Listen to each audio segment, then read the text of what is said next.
With trembling hands, Amanda clutched the bottle containing a deadly poison. She read the label through her tears and slowly opened it. On the table in front of her was a note explaining to her parents why she was ending her life. She read it one more time, and just as she was about to drink the poison, her door suddenly opened. She stopped and looked up. It was her best friend, Inini. Seeing the shock on Amanda's face, the tears, and the note on the table, Inini quickly realized what Amanda was about to do and rushed to snatch the bottle from her hand. "Amanda, have you lost your mind? What is happening? Why would you even consider this?" Inini exclaimed. Amanda burst into uncontrollable sobs, collapsing to the floor and crying like a child. "I'm pregnant, Inini. Help us prank YouTube. Hit the subscribe button right there. So they have to send us a 300 million subscribers. What am I going to do? My parents will kill me if they find out." "How did this happen? Who's the father?" Inini asked. "It's a mayor. I told him I wasn't ready, but he assured me everything would be fine, and now here I am." "Have you talked to him? What did he say?" "He denied everything, called me all sorts of names, accused me of being with other men when he was my first, and then he told me to have an abortion." Inini sat on the floor next to Amanda, holding her in a comforting embrace. She felt deep sadness for her friend. "But ending your life is not the solution. Life is too precious to be wasted. What about your dreams and ambitions?" "But what about the consequences? I can't keep this pregnancy. My parents will disown me when they find out I'm pregnant. How can I then pursue my dreams?" Inini urged Amanda not to jump to rash conclusions and encouraged her to talk to her parents to see how they would react. Amanda's parents were highly respected deacons in their church, often boasting about Amanda's chastity and using her as a role model for other young women.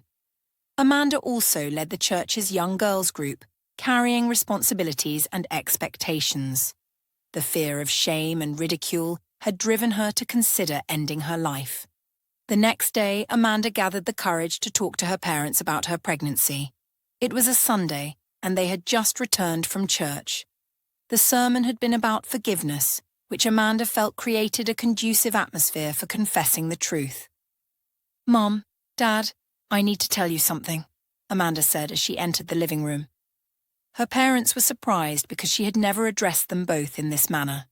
They sat down, holding their Bibles, and gave her their full attention. Amanda took a deep breath and began, "Mom, Dad, I know I'm going to disappoint you, and I am truly sorry for letting you down. Please forgive me." Her parents were bewildered because Amanda had always been the perfect daughter. She had never caused them any trouble and was their pride and joy. "Amanda, whatever it is, consider yourself forgiven," said her mother. "Go ahead, tell us. Is it really that serious?" her father added. Amanda took another deep breath, and, with all the courage she could muster, she told them, "I'm pregnant." At first, her parents didn't quite understand what she had said until she repeated it again. "I said, I'm pregnant." Amanda's father immediately became angry. "What do you mean by I'm pregnant? Is this a joke? Are you kidding us? Sweetheart, tell us you're joking. How can you be pregnant? Who is responsible? When did you lose your virginity?" Amanda broke down into tears and buried her head in her hands in shame. "His name is Amika, our choir leader at church, and the head of our Christian group on campus." "Amika, the choir leader? Stand up right now, we're going to confront him," her father said furiously. Her father and mother dragged her into the car and rushed to Amika's house. When they arrived, Amika was in the living room watching a TV program. His door was not locked, and without knocking, Amanda's parents burst in, dragging Amanda with them. Emeka was shocked and became even more fearful when he saw Amanda, but he quickly regained his composure. He tried to welcome Amanda's parents, but they ignored his greetings. "Emeka, what is this story I hear about you getting my daughter pregnant? Please tell us the truth. You are like a son to me, and as you are a member of our church, you are part of our family. Are you responsible for her pregnancy?"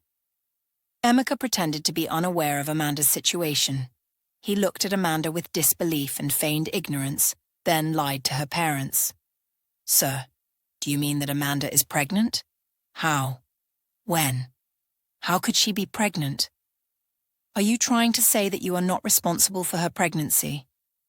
This is the first time I'm hearing about this. How is it possible that I am responsible? Did Amanda tell you that I was responsible? Amanda began to cry uncontrollably. She knelt down, holding onto Amika's leg, begging him to tell the truth. But Amika insisted that he had never touched Amanda, let alone slept with her. He quickly ran into his room and came out with a Bible. I swear on this holy Bible that if I am responsible for your daughter's pregnancy, no other woman shall ever conceive for me. As soon as he said this, Amanda's father said, Amen. Then they dragged Amanda out of his house, brought her to the car, and took her back home. They pressured her to tell the truth and reveal the father of her child, but Amanda insisted that Amika was the man responsible for her pregnancy. This continued into the night, and her parents told her to pack her bags and leave their house. They told her that they had disowned her and never wanted to see her again. Amanda begged them to forgive her and give her another chance, but her parents refused and threw her out of their house simply because they wanted to maintain their position as deacons.